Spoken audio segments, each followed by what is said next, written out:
You are watching Xirtus. To make sure we get his whole point. Yes. Well, you isolate a virus by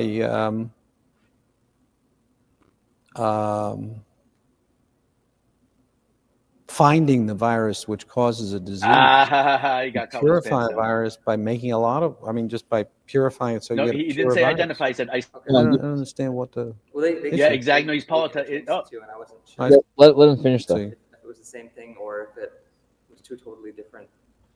No, it depends on how they use it. Okay. Can you explain the process of HIV isolation? Well, didn't Dr. Gallo do that? I mean, he actually isolated it. So, Yeah.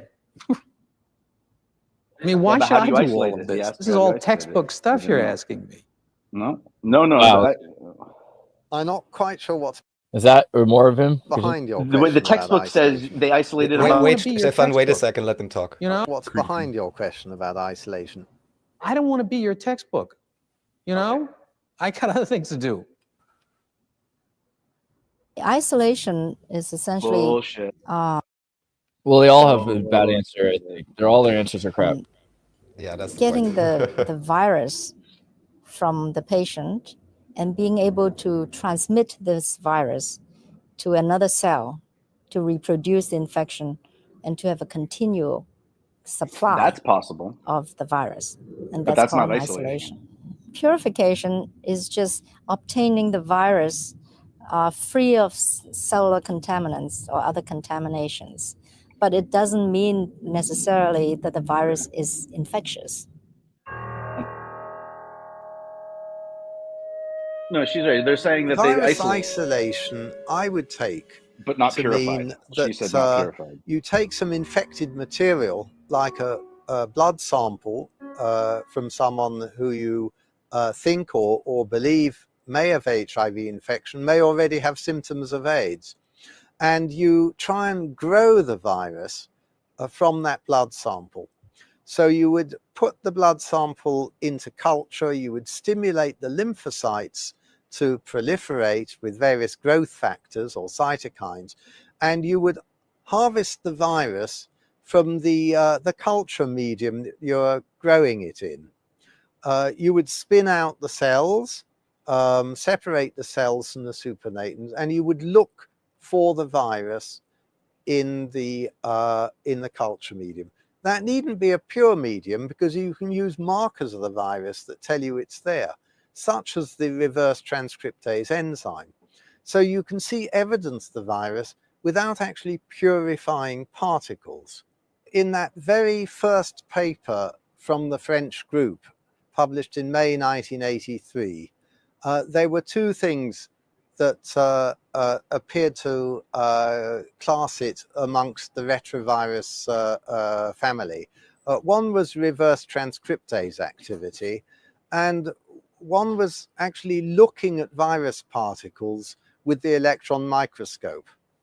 The title of the 1983 paper by Montagnier and his colleague is Isolation of a T lymphotropic retrovirus from a patient at risk of acquired immune deficiency syndrome, AIDS. Now, the word isolation means to obtain something or to place something apart or to obtain a substance separate from everything else. Apparently, Montagnier by isolation did not mean this, but something totally different. And I'll explain to what he meant by isolation. He did three main experiments. The first experiment, he took lymphocytes from a patient, now is known as BRU, and he cultured them with many substances, including PHA and other growth factors. What are growth factors? They are substances which make cell to multiply. Okay. Right? Or to live, and to stay alive in the culture.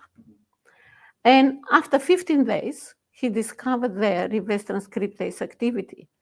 And they claim that this proved the existence of a retrovirus in their patient, in their patient's cells. So every 2 days, we were taking the supernatant, I think we're good, looking Andreas. for the Interesting. So they See, never. now, hold on. They're talking about proof.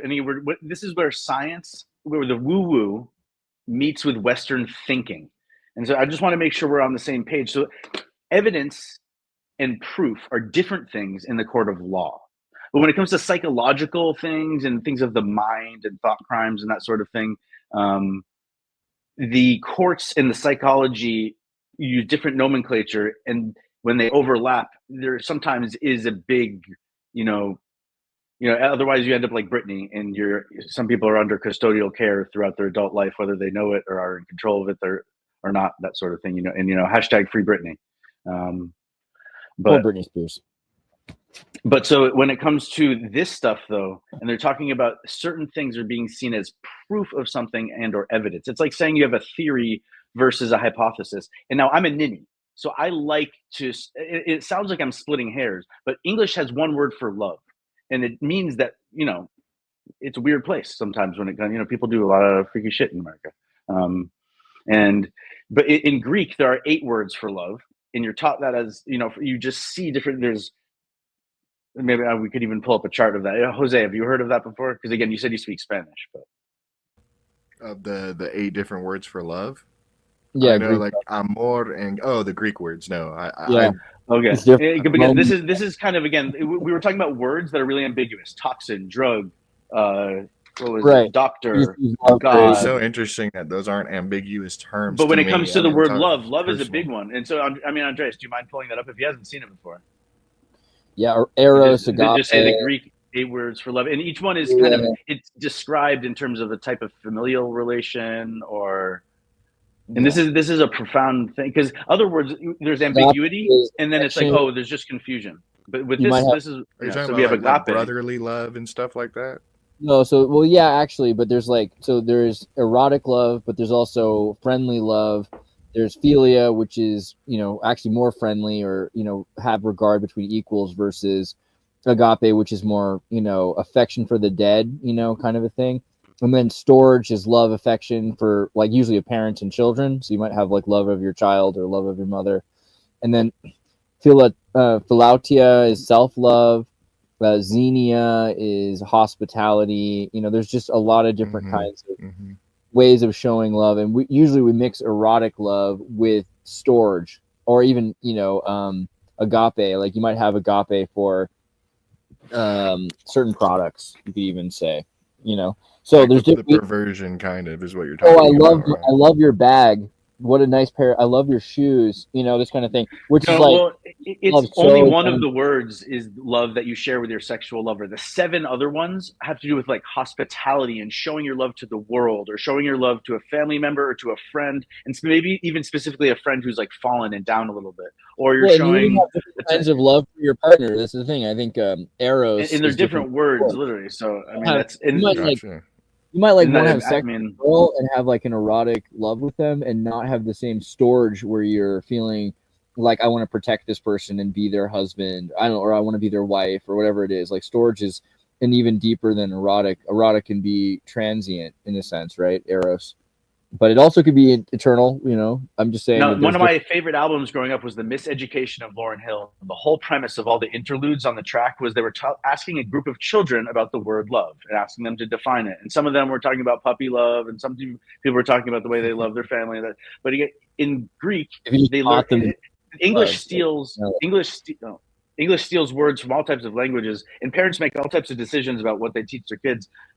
Thinking about it, raising the next generation to understand, and they use the 8 different words in Greek for love as part of their everyday, the same way we appropriate. I'm trying to think of another example where birth rates in Greece are still only 1.3, so I don't think it's. How you describe something as having a certain je ne sais quoi, or we steal things from living standard in Europe, in Greece. But yeah, I mean, the words for love are important.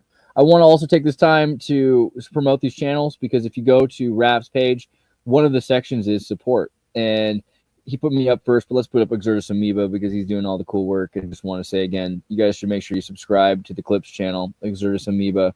We're going to set it up so that the Discord just automatically shares the clips as they're made.